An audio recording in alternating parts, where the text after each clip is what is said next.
আসসালামু আলাইকুম everyone, welcome back to smart English future.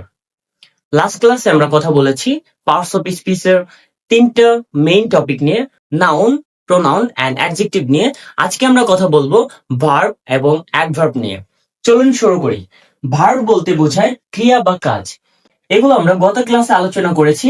যদি আপনারা লাস্টের ক্লাসগুলো মিস করে থাকেন তাহলে ওগুলো আগে দেখে আসেন। চলুন শুরু করি। এখানে দেওয়া আছে ভার্ব। ভার্ব মানে হচ্ছে ক্রিয়া, অর্থাৎ কোনো কাজ করাকে ভার্ব বলা হয়।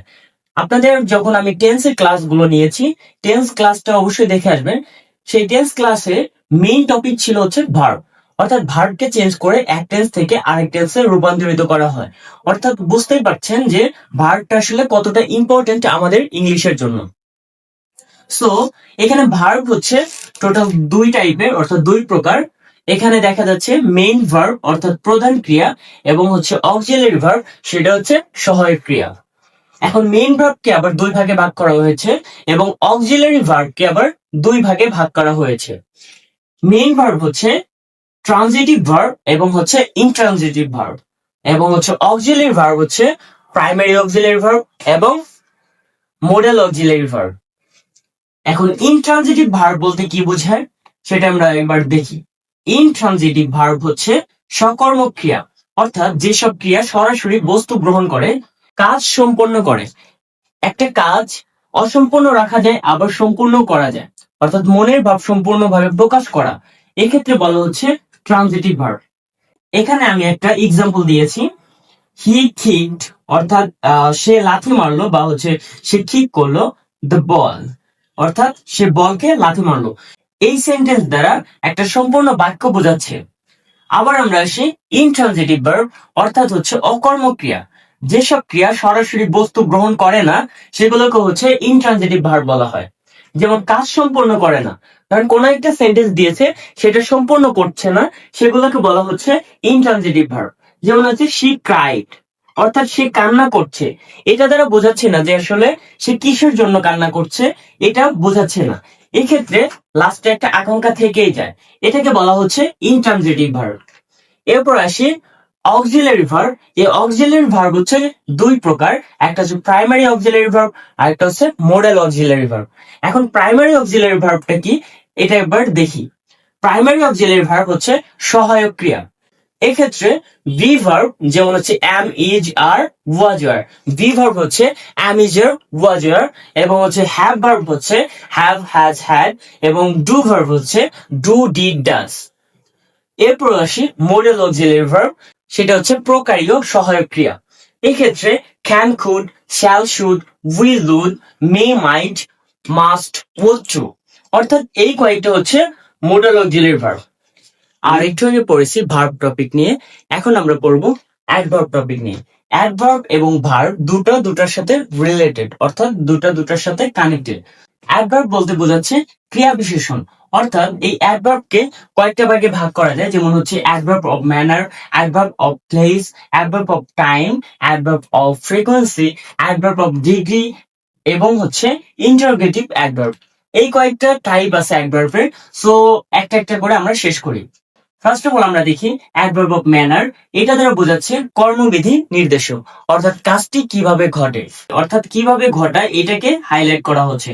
অর্থাৎ স্লোলি কাজটি করে নাকি কুইকলি নাকি ব্যাডলি নাকি ওয়েল, এটাকে বোঝানো হচ্ছে। যেমন আমি এখানে একটা এক্সাম্পল দিয়েছি, হি স্পিক স্লোলি। এখানে আপনি দিতে পারেন কুইকলি, ব্যাডলি, ওয়েল, এটসেট্রা দিতে পারেন। এখানে ভার্ব কিন্তু স্পিক, অর্থাৎ সে কথা বলছে, বাট সেই কথাটা কিভাবে বলছে, স্লোলি নাকি ফাস্টলি না কুইকলি না ব্যাডলি। এরপর আমরা দেখতে পাচ্ছি অ্যাডভার্ব অফ প্লেস, অর্থাৎ স্থান নির্দেশক। দ্যাটস মিন কাজটি কোথায় ঘটছে। এখানে দেখছি here, there, outside, above, inside, এগুলো দ্বারা অ্যাডভার্ব অফ প্লেস বোঝানো হয়। এখানে এক্সাম্পল হিসেবে দিয়েছি নিহা ইজ ওয়েটিং আউটসাইড। এখানে ওয়েটিংটা একটা ভার্ব, এবং হচ্ছে আউটসাইড এটা হচ্ছে অ্যাডভার্ব, আর এর আগেরটাই ছিল স্লোলি, এটা ছিল অ্যাডভার্ব। এবং হচ্ছে কাজটি কোথায় ঘটছে, এক্স্যাক্টলি স্থান নির্দেশ করবে, এটা আউটসাইড নাকি ইনসাইড নাকি অ্যাভো নাকি হিয়ার, এগুলো নির্দেশ করবে। এরপর দেখতে পাচ্ছি অ্যাডভার্ব অফ টাইম। অর্থাৎ এটাতে সময় নির্দেশ করবে, অর্থাৎ কাজটি কখন ঘটে, এখানে কখন এটাকে হাইলাইট করা হচ্ছে। এরপর দেখেন এটাতে কয়েকটা আছে, যেমন নাও, হোয়েন, স্টাডে, টুডে, সোম। এখানে আমি একটা এক্সাম্পল হিসেবে দিয়েছি মিমি খাম স্টাডে। এখানে খামটা কিন্তু ভার্ব, অর্থাৎ ভার্বকে মডিফাই করতেছে স্টাডে, অর্থাৎ বিশেষভাবে প্রকাশ করতেছে কে, স্টাডে, অর্থাৎ এখানে সময় নির্দেশ করতেছে, অর্থাৎ কখন মিমি এসেছিল, কখন এসেছিল, স্টাডে, অর্থাৎ স্টাডেটা হচ্ছে অ্যাডভার্ব।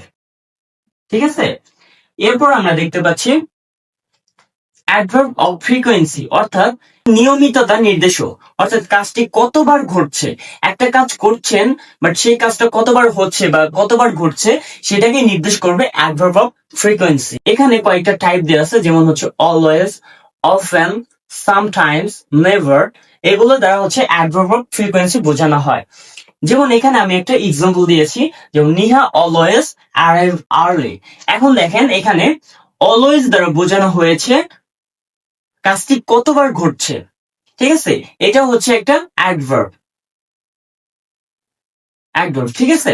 এরপরে দেখেন আর্লি, আর্লিটা পড়েছি না এখানে, কুইকলি, যেমন কুইকলি, স্লোলি, আর্লি, অর্থাৎ কিভাবে ঘটছে, আর্লি, এটাও একটা অ্যাডভার্ব, ঠিক আছে। এরপরে দেখেন আর এখানে অ্যারাইভটা, অ্যারাইভ হচ্ছে পৌঁছানো, এটা হচ্ছে ভার্ব একটা, ঠিক আছে। এরপরে দেখেন অ্যাডভার্ব অফ ডিগ্রি, অর্থাৎ মাত্রা নির্দেশক। এখানে কয়েকটা টাইপ দেওয়া আছে, যেমন very, quite, almost, too, enough. এখন এটাতে আমি এক্সাম্পল হিসাবে দিয়েছি he is very tired, he is very tired. এখানে ভেরি দ্বারা বোঝাচ্ছে খুব, অর্থাৎ মাত্রা নির্দেশক করতেছে সে কত মাত্রায় টায়ার্ড, কম টায়ার্ড না বেশি টায়ার্ড, তার মানে ভেরি টায়ার্ড মানে অনেক বেশি টায়ার্ড। এখানে টায়ার্ডটা একটা ভার্ব এবং হচ্ছে ভেরিটা হচ্ছে অ্যাডভার্ব। এরপর আমরা আসি ইন্টারোগেটিভ অ্যাডভার্ব। এটা হচ্ছে প্রশ্নবাচক, অর্থাৎ প্রশ্ন করা হবে, এটার জন্য কোন কোন অ্যাডভার্ব ইউজ করা যায়, যেমন দেন, হোয়ার, ওয়াই, হাউ, এগুলো ব্যবহার করা যায়। এই ক্ষেত্রে আমি একটা এক্সাম্পল দিয়েছি, যেমন হোয়ার ডু ইউ লিভ। এখন তুমি কোথায় বাস করো, এই হোয়ারটা হচ্ছে ইন্টারোগেটিভ অ্যাডভার্ব, অ্যাডভার্ব, ঠিক আছে। আই থিঙ্ক আপনারা ভার্ব এবং অ্যাডভার্ব টপিকটা খুব ভালো মতো বুঝতে পেরেছেন। আশা করি আপনারা যদি এভাবে পড়তে থাকেন ইনশাল্লাহ ভালো একটা রেজাল্ট এনশিওর করতে পারবেন। এবং আপনারা যদি বেসিকটা খুব ভালো মতো ক্লিয়ার করে নিতে পারেন, আপনাদের সামনে যতগুলো গ্রামার টপিক থাকবে সেগুলো খুব ইজিলি সলভ করতে পারবেন। তখন আপনারা নিজেরাই যে কোনো গ্রামার সলভ করতে পারবেন। ফার্স্ট অফ অল আমাদের টার্গেট থাকবে ফাউন্ডেশন বিল্ড আপ করা। সো এইগুলো একটু খুব ভালোভাবে মনোযোগ সহকারে পড়বেন, ইনশাল্লাহ ভালো একটা রেজাল্ট এনশিওর করতে পারবেন। Thank you so much. পরবর্তী ভিডিও দেখার জন্য অবশ্যই আমাদের সাথে থাকবেন। আল্লাহ হাফেজ।